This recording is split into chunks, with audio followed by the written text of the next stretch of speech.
Bienvenue à tous dans votre journal de l'Île-de-France. Tout de suite, le sommaire. Le Val-d'Oise sur le podium des départements comptant le plus d'agressions de médecins. Pour améliorer la sécurité autour des cabinets médicaux, un plan vient d'être adopté. Le harcèlement à l'école ne doit plus être un sujet tabou. Le ministère de l'Éducation nationale a lancé une campagne d'information. Nous ferons le point dans l'Essonne. Qui sont les bons et mauvais élèves en matière de logements sociaux? Enquête en Seine-et-Marne. Une championne de boxe atypique, Sarah Ouramoun, prépare les JO tout en poursuivant ses études à Sciences Po. Il n'a que 11 ans, pratique le piano depuis 5 ans. Il est déjà l'auteur d'une première œuvre. Rencontre en fin de journal avec un petit prodige. Sur le podium des départements comptant le plus d'agressions de médecins, le Val-d'Oise veut améliorer la sécurité autour des cabinets médicaux et des établissements de santé. Un protocole d'accord a été signé dans ce sens. Les explications de Nandi Rogba de VOTV. Le 31 décembre dernier, une violente agression a lieu aux urgences de l'hôpital de Gonesse. Un règlement de compte orchestré par une dizaine d'individus menus de bombes lacrymogènes. Le personnel soignant évoque alors une situation qui se banalise au quotidien et réclame plus de moyens. Aujourd'hui, un nouveau pas vers la sécurité des établissements médicaux est franchi avec la signature d'un protocole. Il vise à renforcer la coopération entre les professionnels de santé et les forces de l'ordre. Nous avons convenu par ce protocole de liens encore plus étroits et d'une action qui repose sur deux piliers.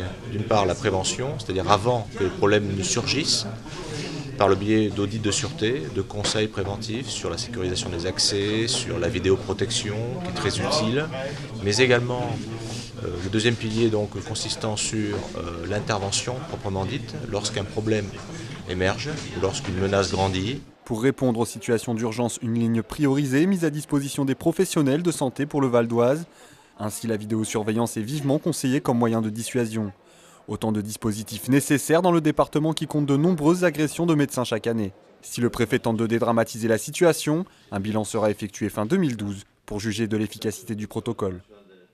Même si la situation dans le Val-d'Oise n'est pas menaçante ou n'est moins alarmante que dans d'autres départements, on assiste quand même à une augmentation légère d'une année sur l'autre des agressions qui sont essentiellement d'ailleurs verbales, particulièrement à l'égard des médecins généralistes. C'est la forte hausse des agressions de médecins en 2010 dans le Val-d'Oise qui a poussé la profession à mettre en place un partenariat avec les pouvoirs publics. Désemparés, les médecins ne savent plus vers qui se tourner quand le 17 est saturé d'appels. Ce protocole apparaît comme assurance de travailler dans la sérénité.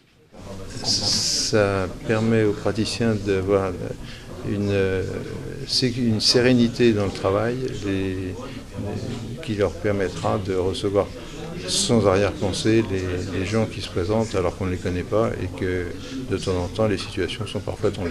Parce qu'on aura un référent, on saura qui appeler, comment intervenir, dans quel délai. On a vu aujourd'hui la gendarmerie, la police, on a vu la sécurité publique. Donc ça me paraît être essentiel d'avoir des correspondants locaux précis. Pharmaciens, dentistes, urgentistes, ce matin le protocole a été signé en tout par 38 entités représentatives de l'État et du corps médical. En Essonne, la baisse de la délinquance est de 1,3% pour l'année 2011. Alors si la violence aux personnes a diminué, d'autres domaines, eux, ont progressé. Le point avec Audrey Coll et Maxime Menon de Télé-Essonne. Le préfet dévoile un bilan positif pour l'année 2011 en matière de délinquance avec une baisse de 1,3%. Un résultat satisfaisant avec une forte baisse des violences aux personnes. Le point noir du département dans ce rapport reste les cambriolages, les vols de voitures et les escroqueries et infractions financières, notamment à cause du développement du commerce en ligne.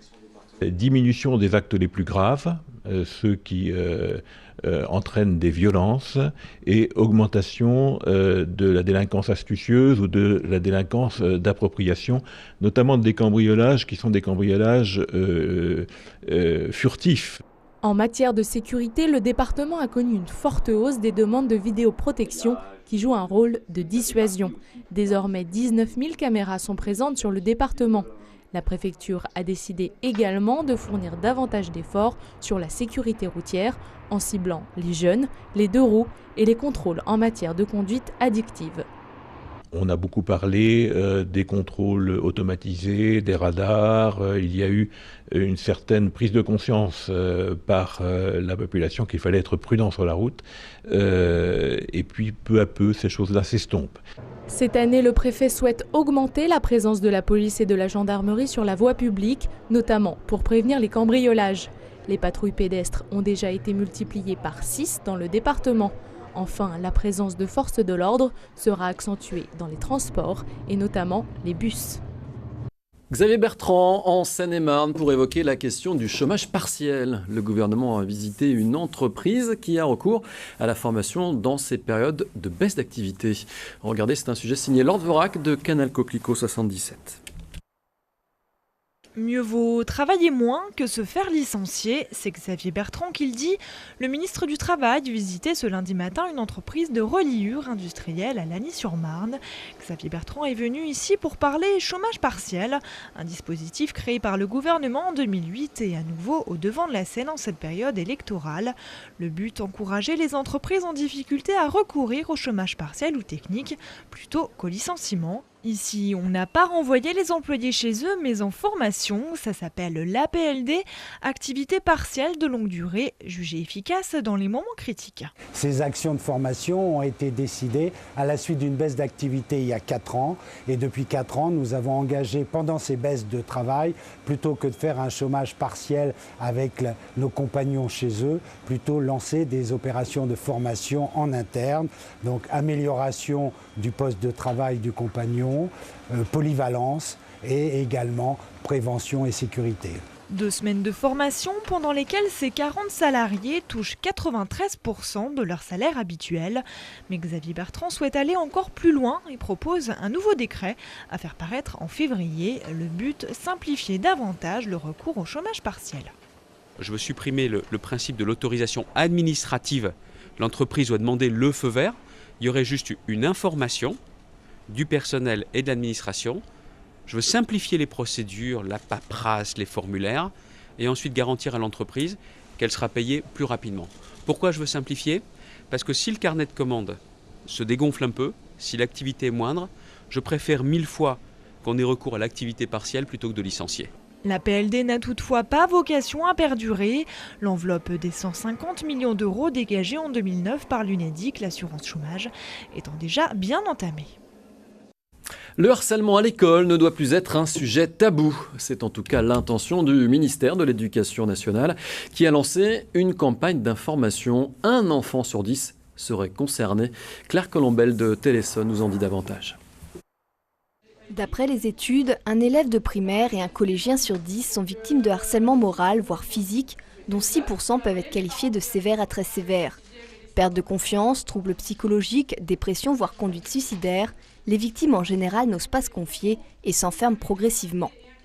Beaucoup d'élèves me disent quand je suis en cours, je ne suis pas là. Donc il faut m'aider parce qu'effectivement, je viens à reculons, j'ai pas envie de me lever, j'ai envie de rester au lit et je peux pas en parler à mes parents parce qu'ils ont l'impression qu'effectivement les parents ne peuvent pas aussi s'en occuper ou qu'ils sont trop occupés ailleurs au travail par exemple et qu'ils n'ont pas envie d'embêter les parents avec ce genre de choses qui peuvent paraître dérisoires à l'école.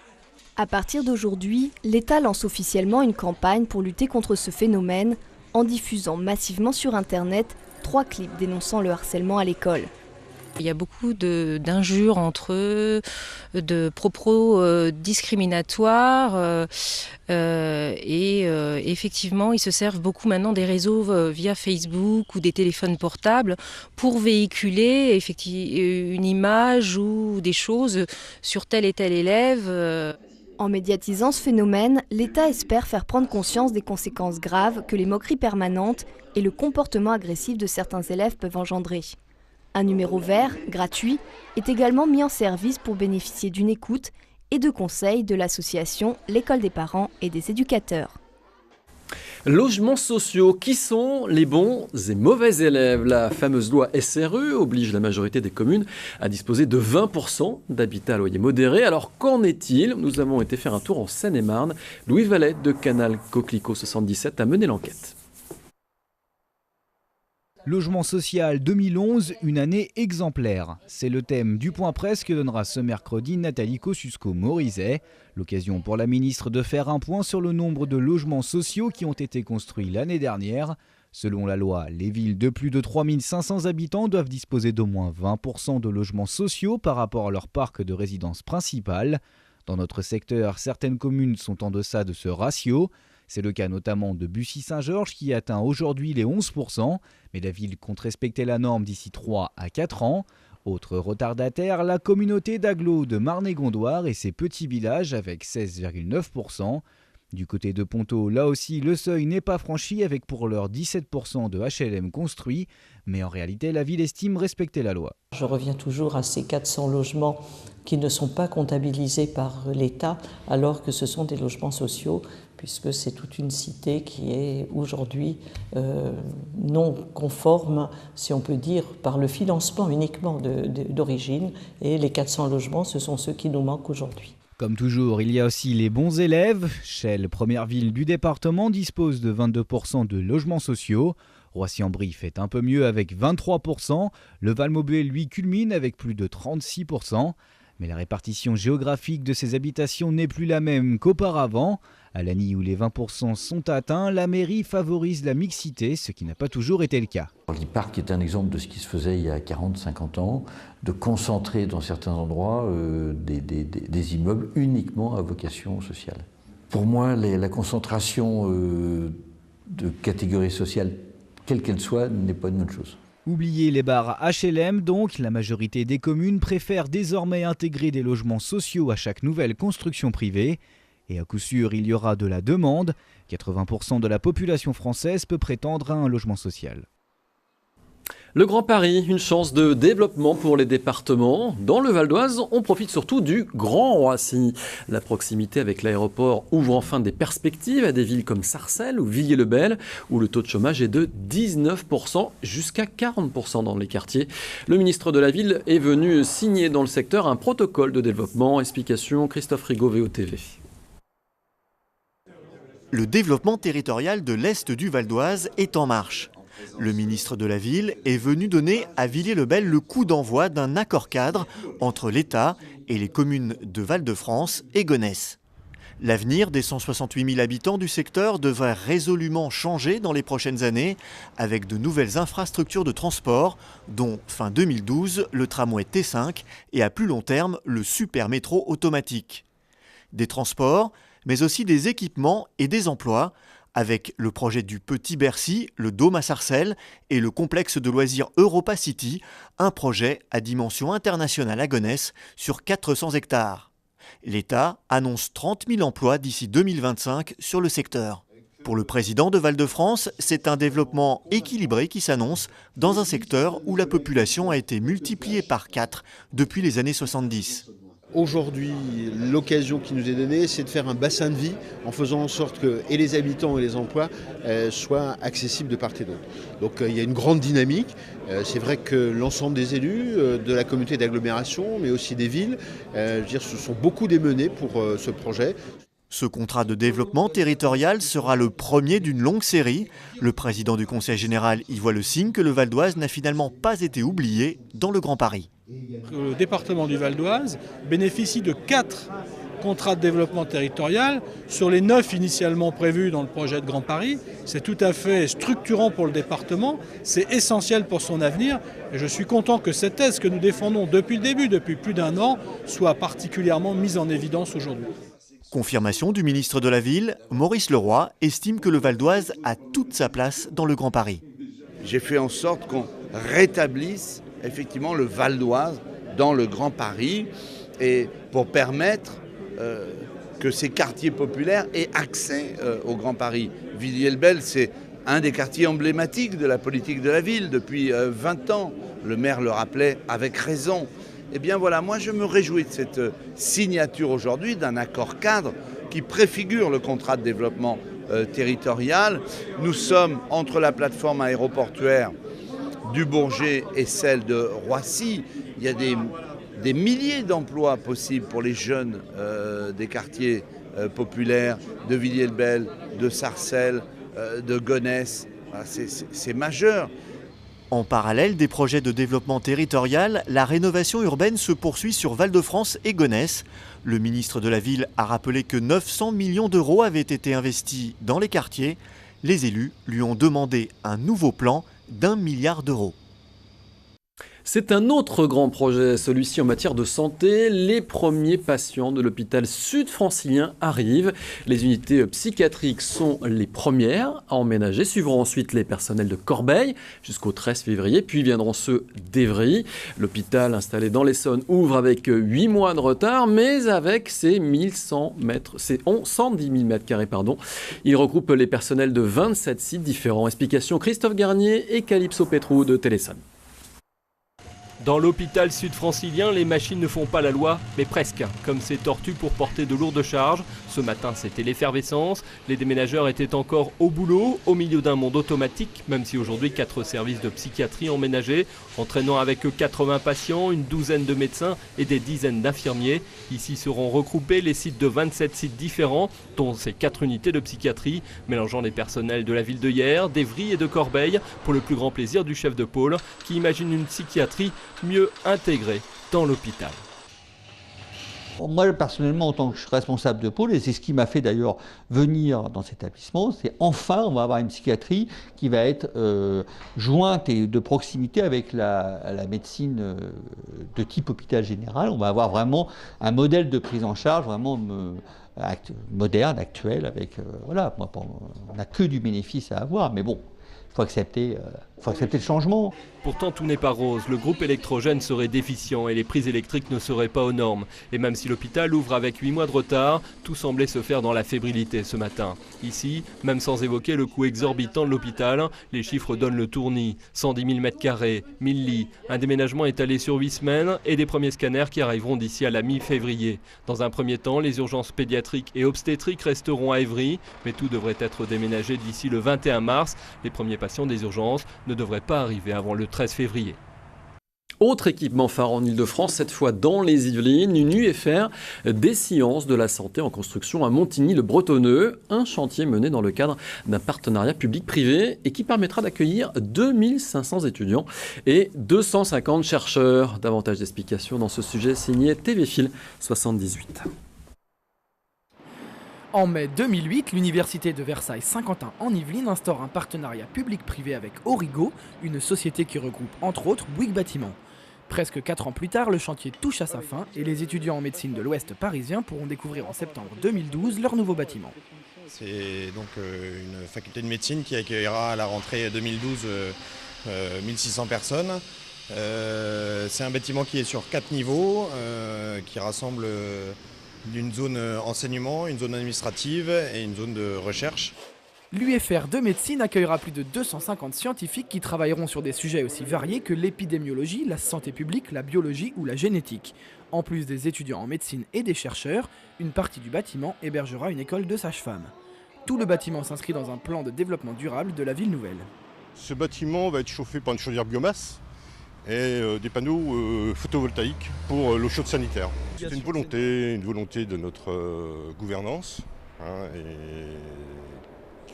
qui sont déterminés qui est axé aussi sur l'environnement durable des nouvelles constructions dans le domaine universitaire.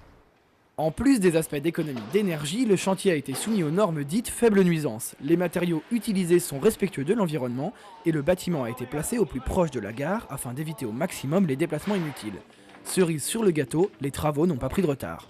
Le bâtiment sera mis à disposition de l'université fin juin 2012, ce qui permettra à l'université de s'installer pour leur rentrée en septembre. C'est donc la première phase du partenariat public-privé d'un montant de 52,8 millions d'euros engagé pour l'occasion qui se termine. L'UVSQ a signé un contrat avec Origo, une société regroupant Bouygues Construction et une entreprise de maintenance qui devra entretenir le bâtiment durant 25 ans. Reste à attendre la livraison définitive des locaux afin de pouvoir vérifier qu'ils ont bien été réalisés. La fibre optique se déploie en Ile-de-France. C'est la promesse d'un Internet à vitesse grand V. La ville d'Enghien-les-Bains, dans le Val d'Oise, s'apprête à lancer les travaux. D'ici à la fin de l'année, 37% des logements devraient être connectés avec un débit 10 fois supérieur à la DSL. Un sujet signé Nadir Rogba de VOTV. Véritable autoroute pour l'information et les données, la fibre optique débarquera cette année à Enghien. C'est dans une pergola nova pleine à craquer que le maire l'a annoncé aux habitants. Les travaux commenceront dès le mois de février pour se terminer à l'horizon 2014-2015. Mais dès la fin de cette année, 37% des logements, soit 2200 habitations, seront équipés. Le taux grimpera jusqu'à 75 ou 80% dès 2013. Un vrai plus pour les habitants, mais aussi et surtout pour le développement économique de la ville.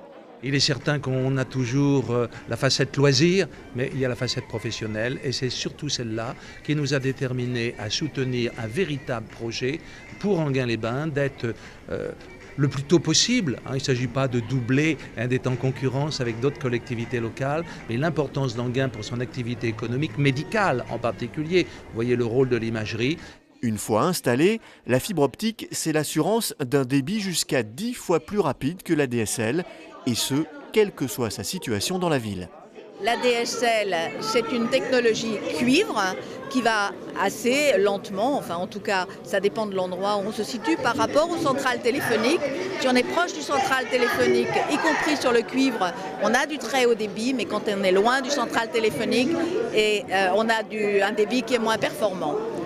La fibre optique, l'affaiblissement sur la fibre optique est totalement différent. Donc quand vous êtes sur un réseau fibre optique, vous avez du très très haut débit. Voilà, quelle que soit la distance qui vous sépare du central téléphonique. Avec des débits pouvant aller jusqu'à 100 mégabits par seconde, de nouveaux usages multimédia devraient se développer dans les foyers anghénois. Avec le développement de la fibre, Enghien assure son statut de ville la plus branchée du Val d'Oise. Sans transition, les places de parking pour les livraisons sont réservées aux livraisons. Une règle évidente, mais pas toujours simple à faire respecter. Au Lilas, en Seine-Saint-Denis, la ville tente de résoudre le problème de manière originale, comme vous allez le voir sur ces images signées Sarella Torres de TVM Est Parisien. Vous allez libérer la porte, le commissaire il en a besoin maintenant, sinon vous allez verbaliser, les ASOP sont là. En 2012, plus question de vous garer sur une aire de livraison. La ville des Lilas, en collaboration avec le Conseil général de Seine-Saint-Denis, réglemente désormais leur accès. Des ambassadeurs de livraison informent et avertissent les automobilistes comme les livreurs de ces nouvelles règles. Nous, on n'a pas de pouvoir de les faire partir ou de leur mettre une amende ou quoi que ce soit, donc on peut juste informer et essayer de les faire comprendre que c'est mieux pour tout le monde qu'ils utilisent les aires de livraison pour leur livraison, plutôt que la double file qui va gêner la circulation. On essaye de sensibiliser au maximum. Depuis janvier, les camions de plus de 29 mètres cubes ne peuvent seulement livrer qu'entre 5h et 8h et 20h et 22h. Pour les autres, autorisés toute la journée, leur durée de stationnement se limite maintenant à 30 minutes. Au-delà, ils risquent une amende de 35 € et un enlèvement de véhicule. Malgré les habitudes, les automobilistes n'ont, eux, pas le droit de s'y garer. On a été obligé de réglementer donc le stationnement et surtout le stationnement des livraisons puisque ça devenait anarchique. Au moment où les livreurs ne se mettaient pas sur les emplacements livraison parce qu'ils n'étaient pas libres et déjà embolisés par des gens, des particuliers qui venaient faire leurs courses, on a été obligé de mettre en dispositif donc de négociation, en tout cas de pédagogie par le biais de ces ambassadeurs qui expliquent un petit peu les bonnes règles et le bon emploi de ces places ou du mieux vivre ensemble la circulation sur la rue de Paris au Lilas. À terme, les policiers municipaux remplaceront les ambassadeurs. Le dispositif, lui, reste encore pour 6 mois avant un premier bilan. On ouvre une page de sport avec les jeunes footballeurs du club de Champs-sur-Marne qui ont eu une visite inattendue. C'était à l'entraînement. Et qui était à l'entraînement ? Eh bien, Laurent Blanc, en personne. Il est venu annoncer à un enfant qu'il était retenu, comme une vingtaine d'autres licenciés en France, pour suivre une journée d'entraînement à Clairefontaine, sous la direction donc du président. Une opération en direction du foot amateur, comme nous l'explique TVM Est Parisien. Mardi soir, Abdelkader est avec ses potes à l'entraînement. Il se prépare dans les vestiaires du stade Urtebise comme d'habitude. Et tout d'un coup, ça a toqué et puis Laurent Blanc qui rentre dans le vestiaire. Laurent Blanc avec des caméras et un attroupement et puis je me dis ça c'est pour moi ça. Ouais, sur le coup j'étais scotché. Je te remets symboliquement le maillot de l'équipe de tous les footballs.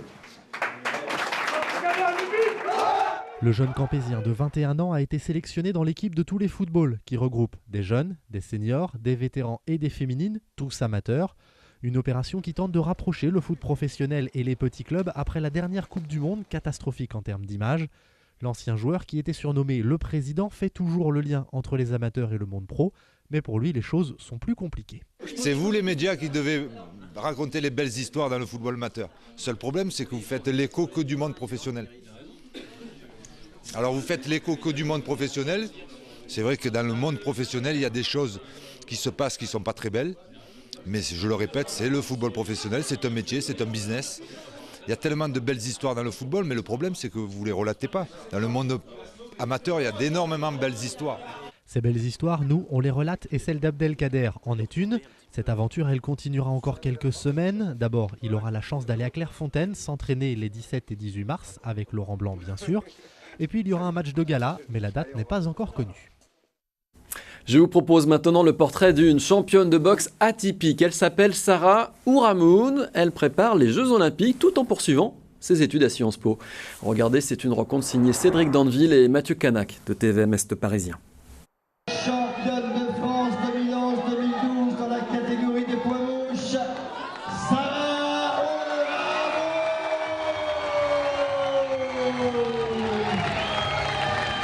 Elle s'est offert un beau cadeau d'anniversaire. Le jour de ses 30 ans, Sarah Ouramoun est devenue, le samedi 21 janvier, championne de France de boxe pour la 5e fois dans la catégorie des moins de 51 kg. Mais ses 14e championnats de France avaient pour elle une importance particulière. D'abord, il se déroulait chez elle, au gymnase Guy Moquet à Aubervilliers. Et surtout, cette année 2012 est marquée par la première apparition de la boxe féminine aux Jeux Olympiques. Là, il y aurait pu avoir beaucoup de conséquences si j'avais pas gardé le titre, parce que derrière, il y a les qualifs des Jeux. Et aujourd'hui, il fallait vraiment essayer de gagner cette place de numéro 1, ou du moins la conserver pour pouvoir aller au qualif. Sarah Ouramoun a donc bien conservé sa place de numéro 1 française. Elle a porté haut les couleurs de son club, le Boxing Beats d'Aubervilliers. Club également représenté par Leila Seykaf, qui a dû s'incliner en finale des moins de 48 kg. Mais avec 5 filles présentes en demi-finale de ces championnats et ce nouveau titre de Sarah Ouramoun, le Boxing Beats d'Aubervilliers confirme qu'il est une des places fortes de la boxe féminine en France. Ça fait 15 ans qu'on travaille sur la boxe féminine, on est un des plus gros clubs. On est un des plus grands clubs sur la boxe féminine. Et voilà, et puis on a fait beaucoup de buzz autour des filles. Moi, les filles, c'est un domaine qui m'intéresse beaucoup, dans lequel je m'implique énormément. Mais le club de Seine-Saint-Denis n'est pas le seul à avoir mis en lumière l'Est parisien. Estelle Moselli du RCS Champigny s'est imposée chez les moins de 60 kg. Une victoire devant ses proches, venus la soutenir. C'est très motivant d'avoir énormément de soutien. Je sais qu'il y a beaucoup de monde qui se sont déplacés pour moi et je les remercie d'ailleurs. C'était un combat très physique, très intense, puisque jusqu'au dernier round, l'intensité était de plus en plus élevée. Et à quelques mois maintenant des Jeux Olympiques, l'intensité des combats devrait encore monter d'un cran. Estelle Moselli a la ferme intention d'accompagner Sarah Ouramoun à Londres. Musique maintenant, composée des musiciens des conservatoires de Bobigny, Romainville et Montreuil. L'orchestre Ensemble a donné 2 concerts ce week-end en Seine-Saint-Denis. L'occasion pour ces musiciens en herbe de s'aguerrir en jouant des œuvres symphoniques à découvrir avec Sarella Torres de TVM Est Parisien.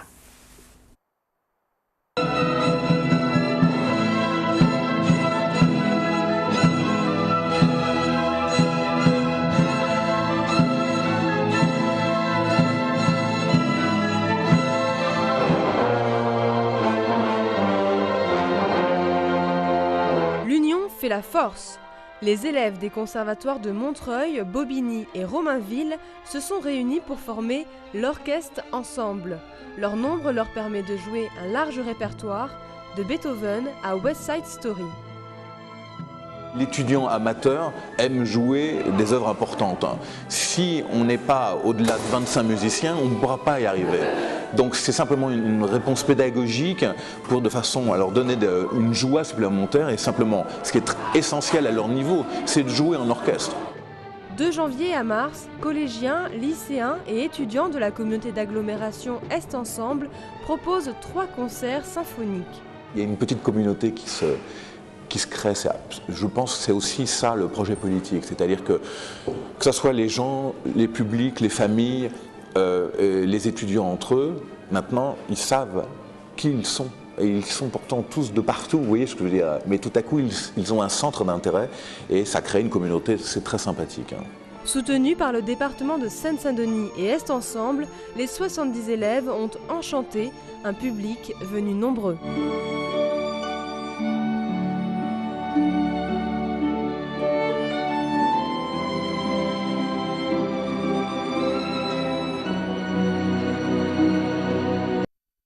On continue en musique avec ce portrait. Il n'a que 11 ans, il pratique le piano depuis 5 ans et il est déjà l'auteur d'une première œuvre. Il s'appelle Xavier Taschini, c'est un petit prodige qui espère intégrer une CHAM piano, c'est-à-dire une classe à horaire aménagée au Conservatoire de Versailles. Une rencontre musicale signée TV Phil 78.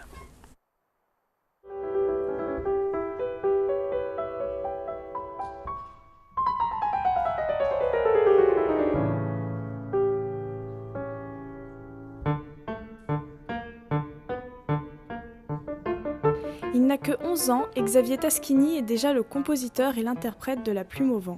Jeune prodige, il a commencé le piano il n'y a que 5 ans après avoir écouté son père jouer.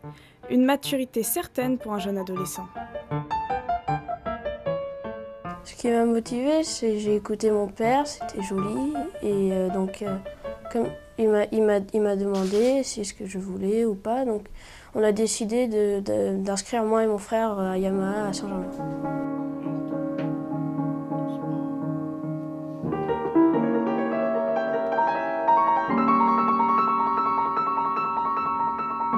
C'est au Conservatoire de Versailles et chez lui que Xavier travaille son instrument 1h30 par jour, en 2 fois pour que cela puisse rester un loisir. À chaque fois qu'il se met à jouer, il peut ainsi s'évader. Quand je joue et que c'est beau, je rentre dans la musique, j'oublie tous ceux qui sont à côté de moi et j'essaie souvent de leur donner ce que j'ai, le maximum de moi-même.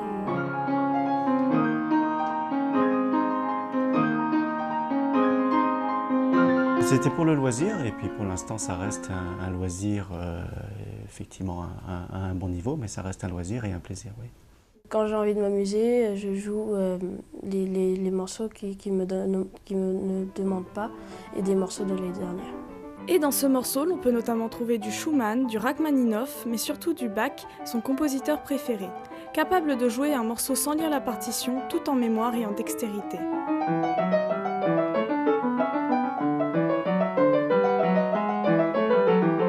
Xavier espère intégrer une CHAM, une classe à horaire aménagé musique, à Versailles à la rentrée prochaine.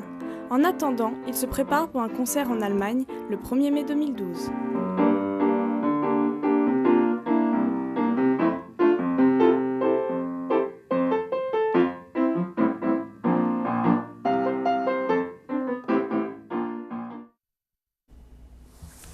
Voilà, ce journal est maintenant terminé. Je vous en rappelle le principal titre. Le Val d'Oise sur le podium des départements comptant le plus d'agressions de médecins pour améliorer la sécurité autour des cabinets médicaux. Un plan vient d'être adopté. Merci encore de votre fidélité à suivre les programmes de Télif, la télévision de l'Île-de-France.